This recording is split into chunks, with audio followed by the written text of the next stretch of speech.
Hi అందరికీ. మీరు ఎప్పుడైనా ద హీరో సీమ్డ్ ఇన్విన్సిబుల్ లేదా faith makes a person feel invincible అనే మాటలు విన్నారా? ఈ ఇన్విన్సిబుల్ అనే ఇంగ్లీష్ పదం అర్థం తెలుగులో ఏంటో, ఎలా వాడాలో ఈ వీడియోలో మనం తెలుసుకుందాం. So let's begin.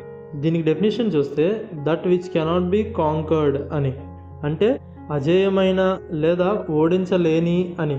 అంటే ఎవరు లేదా ఏమీ ఓడించలేనంత బలమైన లేదా శక్తివంతమైన వ్యక్తి, జట్టు లేదా వస్తువునే ఇన్విన్సిబుల్ అనే వర్డ్తో మనం చెప్పవచ్చు.